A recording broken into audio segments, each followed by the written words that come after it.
Dear students, समाजशास्त्र की class में आपका स्वागत है। आज हम कक्षा 12 की सोशियोलॉजी की सेकंड बुक से फर्स्ट चैप्टर को पढ़ेंगे, जिसका टाइटल है संरचनात्मक परिवर्तन।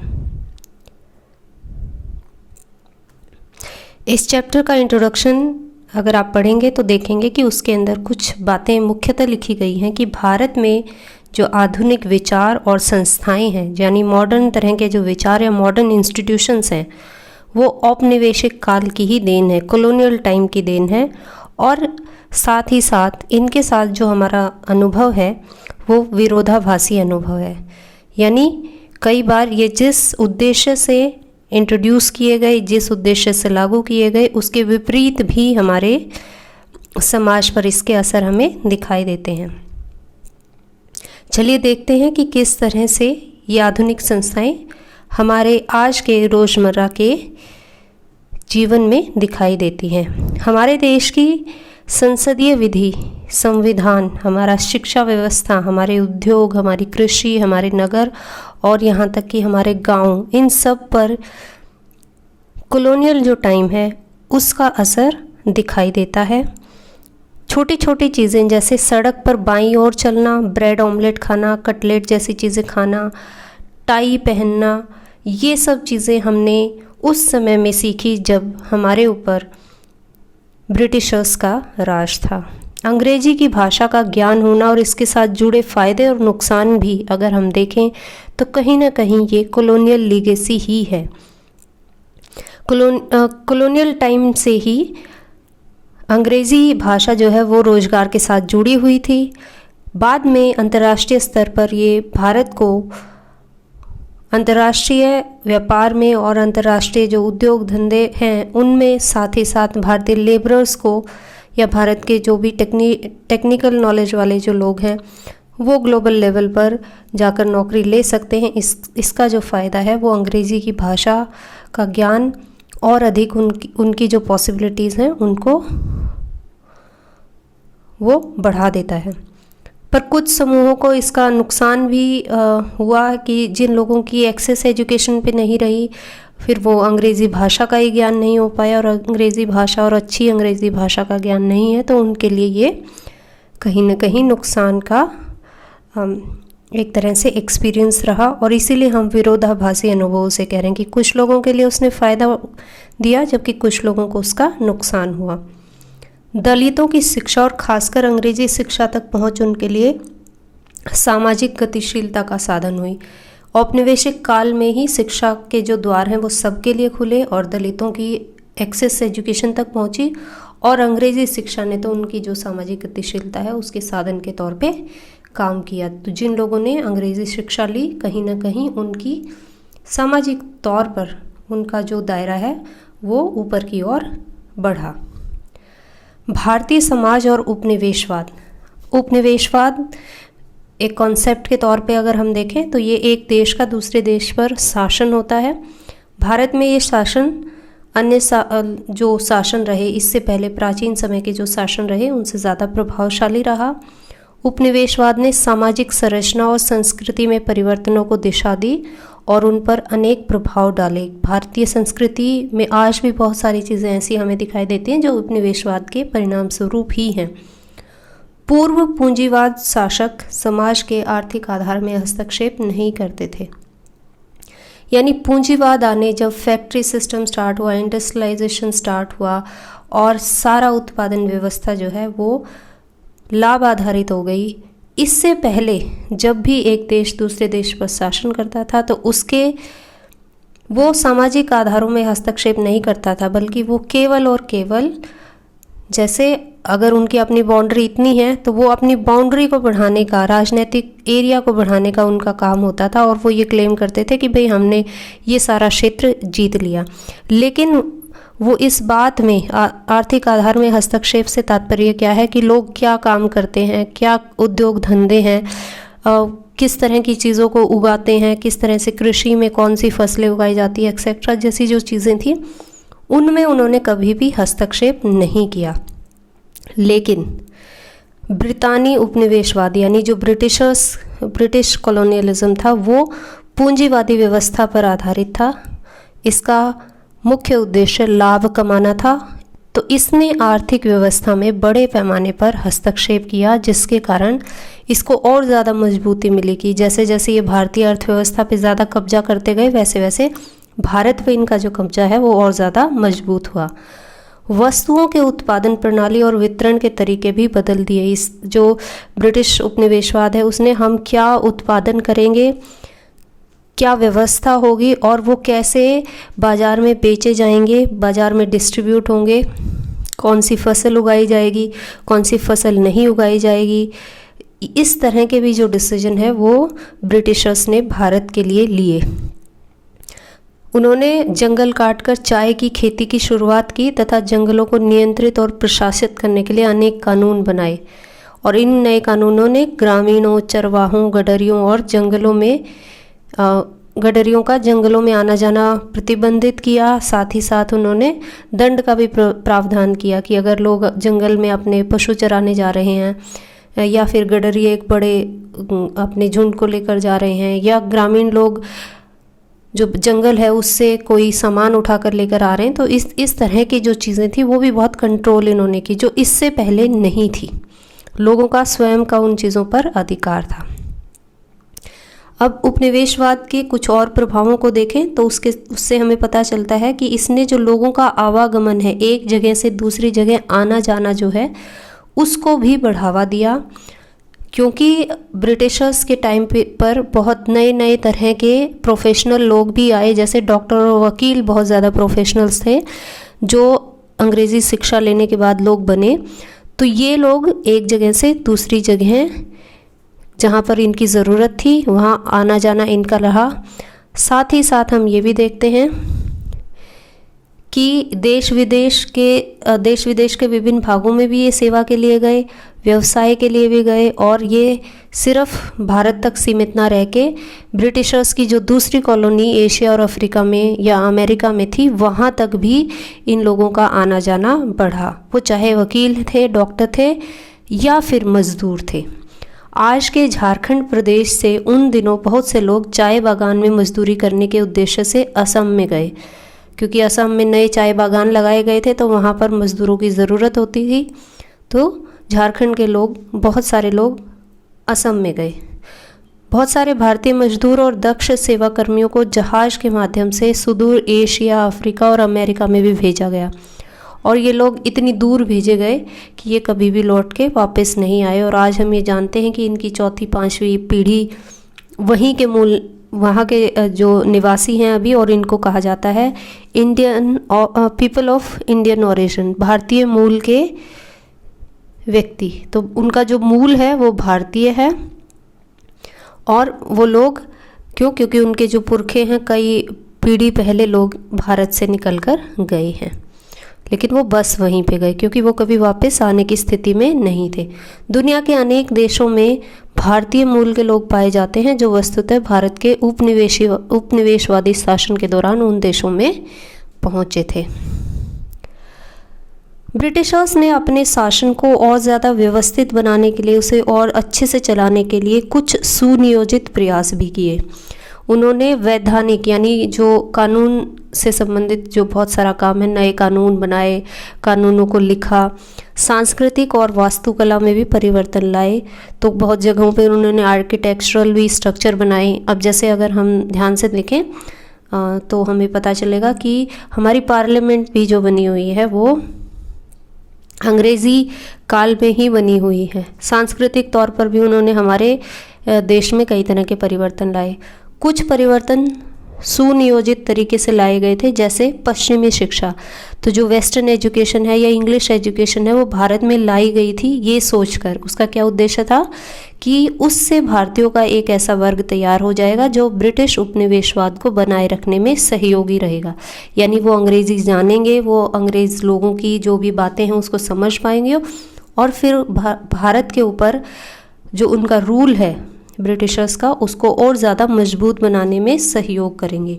लेकिन देखिए यहाँ मैंने रेड पेन से लिखा हुआ है कि यही पश्चिमी शिक्षा राष्ट्रवादी चेतना एवं उपनिवेश विरोधी चेतना का माध्यम बनी। इसका असर विरोधाभासी रहा। यानी ब्रिटिशर्स तो ये चाहते थे कि पढ़े लिखे लोग जो हैं उनके सहयोगी बने। उन्होंने इसलिए यहाँ के लोगों को शिक्षित किया अंग्रेज़ी शिक्षा में। लेकिन जैसे ही लोगों को अंग्रेज़ी भाषा का ज्ञान हुआ और वो यूरोप का जो पूरा लिटरेचर है उसको उन्होंने पढ़ा, तो उन लोगों के अंदर जो राष्ट्रवादी चेतना है, अपने राष्ट्र को हम वाली जो फीलिंग हमने बात की थी पिछले चैप्टर में, वो उनके अंदर बनी और उन्होंने ब्रिटिशर्स के ही खिलाफ उनका जो विरोध है वो विरोध करना शुरू किया। तो एक तरह से हम देख रहे हैं कि बेशक से सुनियोजित ढंग से एक प्रयास किया गया था, लेकिन उसी प्रयास ने कहीं ना कहीं विरोधाभासी तरीके से रिजल्ट भी शो किया। पूंजीवाद की प्रकृति और उपनिवेशवाद। तो भारत के अंदर अगर हमें उपनिवेशवाद को समझना है तो हमें ये समझना पड़ेगा कि भारत के अंदर ब्रिटिश उपनिवेशवाद जो है पूंजीवाद के ऊपर आधारित था। और पूंजीवाद एक ऐसी अर्थव्यवस्था होती है जिसमें उत्पादन के साधनों का स्वामित्व कुछ विशेष लोगों के हाथ में होता है, प्राइवेट प्रॉपर्टी होती है। ये वैसे हम कई बार डिस्कस कर चुके हैं। इसमें ज़्यादा से ज़्यादा मुनाफा कमाने पे जोर दिया जाता है और इसी के चलते इसकी जो गतिशीलता है, वृद्धि या नवीनीकरण, तकनीक और श्रम के बेहतर उपयोग के लिए इसे जाना जाता है। तो जो पूंजीवाद है वो अपने आप को टाइम टू टाइम मोल्ड कर सकता है, ये अपने आप को बहुत तेज़ी से प्रसारित करता है, बढ़ाता है, नई नई जो टेक्निक है उसमें ये इन्वेस्ट करता है। और ये श्रम के बेहतर उपयोग से मतलब ये है कि ये जो भी लेबर हमारे पास अवेलेबल है उस लेबर को ज़्यादा अच्छे से मैनेज करके उसका ज़्यादा से ज़्यादा प्रयोग करने के लिए जाना जाता है। इसी के चलते ये ज़्यादा से ज़्यादा लाभ सुनिश्चित करता है और इस दृष्टिकोण से बाजार को एक विस्तृत भूमंडलीकृत रूप में देखा जाने लगा। कहने का मीनिंग ये है कि चाहे सामान इंग्लैंड में बनाया जा रहा था, लेकिन पूरे विश्व को बाजार के तौर पे देखा और कॉलोनीज़ बनाई गई जो मार्केट की तरह देखी गई। भारत में भी पूंजीवाद के विकास के कारण उपनिवेशवाद हुआ और इस प्रक्रिया का प्रभाव भारत की सामाजिक, सांस्कृतिक, आर्थिक और राजनीतिक संरचना पर पड़ा। इस चैप्टर में हम दो मुख्य संरचनात्मक परिवर्तनों के बारे में पढ़ेंगे जो उपनिवेशवाद के कारण हुए। पहला है नगरीकरण और दूसरा है औद्योगिकीकरण। तो पहले औद्योगिकीकरण के बारे में देख लेते हैं कि औद्योगिकीकरण क्या होता है या इंडस्ट्रियलाइजेशन क्या होता है। इसका संबंध होता है मशीन से, यांत्रिक उत्पादन के उदय से, मतलब मशीनों से जो उत्पादन शुरू हुआ उसको कहा गया है औद्योगिकीकरण। जो ऊर्जा के गैर मानवीय संसाधनों पर निर्भर होता था, तो जो मशीन्स हैं वो गैर मानवीय हैं, मानव श्रम से वो नहीं चलती हैं, जिसमें ज़्यादातर लोग कारखानों, दफ्तरों और दुकानों में काम करते हैं और इसके कारण कृषि व्यवसाय में लोगों की संख्या कम होती जाती है। शहरी जनसंख्या में वृद्धि होती है और वहाँ रोजगार और व्यवसाय के अवसर अधिक पाए जाते हैं। जनरली तो औद्योगिकीकरण का जो अगर हम असर देखें तो किसी भी समाज पर इसी तरह से हुआ है, लेकिन औद्योगिकीकरण का जो एक्सपीरियंस है वो दो अलग अलग देशों में अलग अलग हो सकता है। कि लंदन के लिए जिस तरह का एक्सपीरियंस रहा और भारत के लिए ये जिस तरह का एक्सपीरियंस रहा, इन दोनों में डिफरेंस था। सामान्यतः हम नगरीकरण को औद्योगिकीकरण से जोड़ के देखते हैं और दोनों साथ होने वाली प्रक्रियाएं हैं। ये मानते हैं कि अगर इंडस्ट्री बढ़ेगी तो नगर भी बढ़ेंगे, लेकिन हमेशा ऐसा नहीं होता है। ये बात हमें ध्यान में रखने की ज़रूरत है। साथ ही साथ जैसा मैंने अभी कहा कि जनरली तो हम यही मानते हैं कि अगर इंडस्ट्रियलाइजेशन होगा तो किसी भी देश में लोग कृषि व्यवसायों में उनकी संख्या कम होती जाएगी, लोग कारखानों में ज़्यादा काम करेंगे, दफ्तरों में ज़्यादा काम करेंगे और इंडस्ट्री बढ़ जाएगी। लेकिन इंडस्ट्रियलाइजेशन का जो असर भारत पे पड़ा वो ये था कि भारत में 1911 में सस्ते यूरोपीय कपड़े आने लग गए, क्योंकि इंडिया को मार्केट की तरह यूज़ किया उन्होंने कपड़े, और इस तरह के बर्तन आ जाने से यहाँ के जो कारीगर थे और अन्य कलाकार जो थे उनके कार्य नष्ट हो गए और भारत के कुछ क्षेत्रों में तो जो औद्योगिकीकरण के लिए जाने जाते थे वो डी इंडस्ट्रियलाइज भी हो गए। बहुत सारे लोग यहाँ से शहरों से वापस जाके अपने गांव में उनके पास जो भी थोड़ी बहुत ज़मीन थी उस पर वो कृषि कार्य में लग गए। जबकि ऊपर हमने पढ़ा कि इंडस्ट्रियलाइजेशन जब होता है तो जो समाज है वो परिवर्तित इस तरह से होता है कि सब लोग कृषि कार्य को छोड़ के नगरों की तरफ पहुंचते हैं और नगर उनको अलग सुविधाएं देता है। साथ ही साथ अब अगर हम देखें कि भारत के अंदर जो नगरीकरण है वो कैसे आया, उपनिवेशवादी जो समय था। और ऐसा भी नहीं है कि आधुनिक नगर जो उपनिवेशवाद के समय पे आए, उससे पहले भारत के अंदर कोई नगर ही नहीं थे। भारत में नगर बहुत पहले से थे, शहर पहले से थे, लेकिन वो आधुनिक तरह के नहीं थे। भारत में कुछ पुराने परंपरात्मक नगरीय केंद्रों का पतन हुआ, जो पहले से उद्योग धंधों में लगे हुए परंपरागत तरीके से, ट्रेडिशनल तरीके से लगे हुए थे, वो केंद्र खत्म हुए। जिस तरह ब्रिटेन में उत्पादन में, निर्माण में बढ़ोतरी हुई, उसके विपरीत भारत में ये गिरावट आई। क्योंकि निर्माण तो सारा का सारा ब्रिटेन से होके आ रहा था, तो यहाँ से तो कच्चा माल ले जाया जाता था, और जो माल अगर बना लिया जाता था, जो भी चीज़ें थी वो भारत में बेचने के लिए लाई जाती थी। प्राचीन नगर जैसे सूरत और मसूलीपट्टनम का अस्तित्व जो है वो कमज़ोर हो गया। साथ ही साथ नए आधुनिक नगर जैसे मुंबई, कोलकाता, मद्रास, ये उपनिवेशवादी शासन में प्रचलित हुए। अब ये क्यों प्रचलित हुए, अगर आप ध्यान दें तो ये सारे ही ऐसे नगर हैं जो समुद्र के तट पर हैं, और जो समुद्र के तट पर हैं वो कहीं ना कहीं जहाज़ों से उनसे जो वस्तुएं हैं उनका निर्यात करने के लिए आसानी रहती है, और वहाँ से माल जो है यहाँ तक लाने में भी आसानी रहती है। तो ये सारे के सारे समुद्र के रास्ते वाले, समुद्र तट वाले नगर थे। ब्रिटिश साम्राज्य की अर्थव्यवस्था में नगरों की महत्वपूर्ण भूमिका थी। समुद्र तट नगर जैसे मुंबई, कोलकाता और मद्रास उपयुक्त माने गए थे, क्योंकि इन जगहों से उपभोग की वस्तुओं का निर्यात आसानी से किया जा सकता था, और यहीं से उत्पादित वस्तुओं का सस्ती लागत में आयात किया जा सकता था। मुंबई से कपास, कोलकाता से जूट का निर्यात होता था। चेन्नई से कहवा, चीनी, नील और कपास ब्रिटेन भेजा जाता था। ये सारी कच्ची चीज़ें यहाँ से भेजी जाती थी, और वहाँ से फिर कपड़ा बन के वापस आता था, जिस कपड़े को भारत में बेचा जाता था।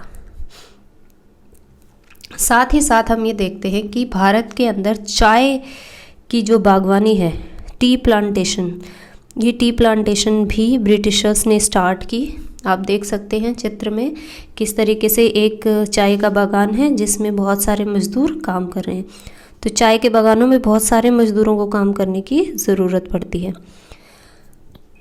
जो ऑफिशियल रिपोर्ट्स हैं उससे पता चलता है कि औपनिवेशिक सरकार ने गलत तरीके से मजदूरों को भर्ती किया। गलत तरीका, फोर्सफुल तरीके से मजदूरों को बलपूर्वक बागानों में सस्ते में काम करवाया जाता था, और उनसे बागान मालिकों को फ़ायदा मिलता था। ऑब्वियस सी बात है, अगर आप लोगों से सस्ते में काम करवाएंगे, उनके ऊपर फोर्स का यूज़ करेंगे, तो फिर जो फ़ायदा है वो बागान मालिकों को होगा। तो ब्रिटिशर्स ने इस तरह के कानून बनाए थे, जो कानून कहीं ना कहीं इंडियन जो मज़दूर थे उनके तो बहुत खिलाफ जाते थे, लेकिन जो बागान के मालिक जो कि अंग्रेज़ हुआ करते थे उनको उससे फ़ायदा होता था। जैसे उदाहरण के लिए देखिए, ये जो मज़दूर हैं, अभी हमने कहा कि झारखंड से बहुत सारे मज़दूर असम में गए, तो अब अगर असम तक वो पहुँचे तो इन मज़दूरों से कई साल के इकरारनामे यानी कॉन्ट्रैक्ट पेपर ज़बरदस्ती भरवा लिए जाते थे कि ताकि ये वापस ना जा सके, क्योंकि अगर उनके साथ फोर्सफुली काम किया जाता है, उनको बिल्कुल कम वेजेस दी जाए, तो लोग वापस भी भाग सकते हैं। उनको वापस भागने से रोकने के लिए उनसे कॉन्ट्रैक्ट साइन करवाया जाता, जो कि ज़बरदस्ती करवाया जाता, और इसमें ये भी लिखा जाता कि वो 4 साल तक चाय के बागान में ही काम करेंगे, उसके अलावा असम में वो कोई और काम नहीं कर सकते। तो जैसे ये एक एग्जाम्पल है, इस तरह के बहुत सारे एग्जाम्पल्स थे जिनसे पता चलता है कि मज़दूरों से ज़बरदस्ती काम करवाया जाता था, उनको पूरी पेमेंट नहीं दी जाती थी, और साथ ही साथ कठोर दंड का भी प्रावधान था अगर वो किसी भी इकरारनामे को नहीं मानते हैं या उसको तोड़ने की तरफ बढ़ते हैं। दूसरी तरफ अगर हम देखें कि जो अंग्रेज़ मालिक थे उनका जीवन बहुत ही आलीशान था, भोग विलास और चकाचौंध से भरा था। यहाँ आप देख सकते हैं कि किस तरीके से वो गार्डन में वो बैठे हुए हैं बाहर, और भारतीय जो हैं उनके लिए पंखा झल रहे हैं, और वो आराम से पढ़ रहे हैं या फिर म्यूज़िक सुन रहे हैं, या जो भी विलासिता की जो चीज़ें हो सकती है वो उन सब का प्रयोग कर रहे थे। तो जैसे ये लिखा गया आपकी किताब में कि बागान के मालिक अंग्रेज़ और उनकी मेम विशाल बंगलों में रहते थे, सारा ज़रूरत का सामान उनके पास मौजूद होता था। उनके बहुत सारे मजदूर, घर में काम करने वाले सेवक होते थे और उनकी ज़िंदगी भोग विलास और चकाचौंध से भरी होती थी। अब आते हैं स्वतंत्र भारत में औद्योगिकीकरण, इंडस्ट्रियलाइजेशन। जब भारत आज़ाद हुआ तब क्या सीन था? औद्योगिकीकरण को स्वतंत्र भारत में सक्रिय तौर पे बढ़ावा मिला। तो जैसे ही हम आज़ाद हुए, हमने ये माना कि इंडस्ट्रियलाइजेशन ही एक ऐसा तरीका है जिस तरीके से हम अपनी अर्थव्यवस्था को ठीक कर सकते हैं। स्वदेशी आंदोलन ने भारत की राष्ट्रीय अर्थव्यवस्था के प्रति निष्ठा को मजबूत किया और आधुनिक विचारों वाले लोगों ने यह अनुभव किया कि अगर पहली बात कि गरीबी हटाई जा सकती है और इसको हटाने के लिए तीव्र औद्योगिकीकरण की ज़रूरत है। अगर अच्छा औद्योगिकीकरण होगा, इंडस्ट्री ज़्यादा बढ़ेंगी, लोगों को ज़्यादा रोज़गार मिलेगा, तो लोगों को ज़्यादा काम मिलेगा और सामाजिक न्याय भी मिल पाएगा, यानी लोगों के लिए बहुत सारे अवसर क्रिएट होंगे। इसके चलते भारी मशीनों वाले उद्योगों का विकास भी हुआ। इन्हें बनाने वाले उद्योग पब्लिक सेक्टर के विस्तार और बड़े कोऑपरेटिव सेक्टर को भी महत्वपूर्ण माना गया। हम देखते हैं कि नेहरू ने जो विकास का मॉडल लिया उसमें वो कहते हैं कि बांध जो है आधुनिक भारत का मंदिर कहे जाएंगे, यानी वो ऐसी जगहें हैं जिनको लगभग हमें पूजने की ज़रूरत है, यानी उनमें इतना ज़्यादा विश्वास दिलाया गया है कि वही हमारा जो विकास है और हमारी जो सामाजिक तौर पे जो गतिशीलता है उसको बढ़ाने का काम करेंगे। और यहाँ बांध से तात्पर्य बड़ी जो परियोजनाएं हैं उनसे है, लिटरली बांध से नहीं है।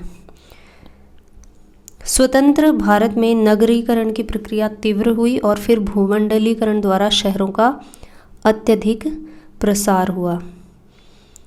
MSA राव ने 3 प्रकार के प्रभाव बताए हैं जो गांवों के ऊपर भी आए हैं, नगरों के। यानी अगर शहर बढ़ रहे हैं, नगर बढ़ रहे हैं, तो उससे गांव जो कि बहुत दूर हैं उन पे भी प्रभाव है। और MSA राव कहते हैं कि 3 तरह के प्रभाव हैं या 3 तरह के गांव हमें दिखाई देते हैं। कुछ गांव ऐसे हैं जहां से अच्छी खासी संख्या में लोग दूर दराज के शहरों में रोजगार ढूंढने के लिए जाते हैं। बहुत सारे प्रवासी केवल भारतीय नगरों में ही नहीं बल्कि विदेशों में भी रहते हैं। तो ऐसे गांव हैं जहाँ से बहुत सारे लोग अच्छी खासी मात्रा में रोजगार ढूंढने के लिए चले जाते हैं, जिससे उन गांवों के अंदर कई बार जो है जेंडर डिस्पैरिटी भी पाई जाती है कि गांव के मेल सभी बाहर ही हैं और महिलाएं ही केवल गांव के अंदर हैं या फिर बच्चे गांव के अंदर हैं। दूसरा शहरी प्रभाव उन गांवों में देखा गया जो औद्योगिक शहरों के निकट स्थित हैं, जैसे भिलाई महानगर का उद्भव और विकास हुआ है। इसमें गांव की आंशिक भूमि अधिग्रहित कर ली जाती है और प्रवासी कामगारों के लिए मकान की मांग बढ़ जाती है कि जब अगर किसी गांव के पास शहर बसता है तो उस गांव की कुछ ज़मीन ले ली जाती है जिस पे कुछ इंडस्ट्री लगाई जाती है और साथ ही साथ उन इंडस्ट्रीज़ में काम करने के लिए जो लोग आते हैं वो उन गाँवों में मकान किराए पे लेकर रहते हैं। तीसरा ऐसा शहरी प्रभाव जिससे निकटवर्ती गांव प्रभावित होते हैं और कुछ सीमावर्ती गांव पूरी तरह से नगर के प्रसार में विलीन हो जाते हैं, जबकि वे क्षेत्र जहाँ लोग नहीं रहते नगरीय विकास के प्रयोग के लिए काम में लाए जाते हैं। जैसे छोटा सा एग्जाम्पल है, अभी गुड़गांव जैसे ही बना है, गुड़गांव एकदम से फैल गया, तो गुड़गांव के अंदर बहुत सारे छोटे छोटे गाँव थे जो गाँव गुड़गांव शहर ने अंदर इनगल्फ कर लिए। एक तरीके से वो नगर जो शहर है वो तो बस गया और वो छोटे छोटे गाँव के जो पैचेस थे वो वहाँ रह गए। तो वो पूरे गांव हम कह सकते हैं कि सिटी ने उन गाँवों को खा लिया, वो ख़त्म ही हो गए, वहाँ पर वो गांव रहे ही नहीं ना। इस प्रकार हम कह सकते हैं कि भारत में नगरीय जनसंख्या और कस्बों की संख्या बढ़ रही है। और अगर हम आंकड़ों को देखें तो 1951 में जहां भारत की जनसंख्या का 17.29% यानी 62.44 मिलियन लोग 2848 कस्बों में रह रहे थे, वहीं अब 2011 में आते आते जनसंख्या का प्रतिशत जो है वो 17.29 से 31.16 हो गया है। लोगों की संख्या 62.44 से 377.10 हो गई है।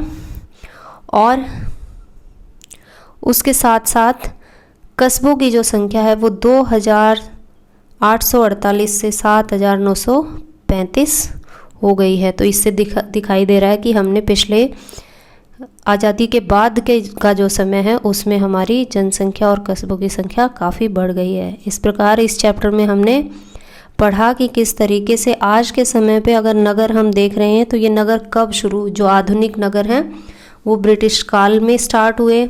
उसी तरीके से इंडस्ट्रियलाइजेशन जो हमें आज दिखाई देता है और ग्लोबलाइजेशन तक हम पहुँचे हैं, तो कहीं ना कहीं हमारे उद्योग धंधे, हमारी कृषि, इस तरीके की जो चीज़ें हैं ये सभी उत्पादन के साधन, उत्पादन के तरीके, वितरण के तरीके, ये कॉलोनियल टाइम में जो डिसीजंस हुए हैं उनसे प्रभावित हुए हैं। निष्कर्ष के तौर पे उपनिवेशवाद सिर्फ इतिहास का विषय नहीं है, बल्कि इसके द्वारा लाए गए संरचनात्मक परिवर्तन आज भी हमारे जीवन में जटिल रूप से मौजूद हैं और हम अपने आसपास के जीवन को अगर समझना चाहते हैं तो हमें वापस उपनिवेशवाद को भी समझना पड़ता है। वर्तमान में औद्योगिकीकरण और नगरीकरण ने भारतीयों के जीवन को काफ़ी प्रभावित किया है और उसकी जड़ें हमें औपनिवेशिक काल में दिखाई देती हैं। आई होप आपको ये वीडियो पसंद आया होगा। अगर वीडियो पसंद आया हो तो लाइक करें, दोस्तों के साथ शेयर करें, कमेंट करें और चैनल को सब्सक्राइब करें। Thank you.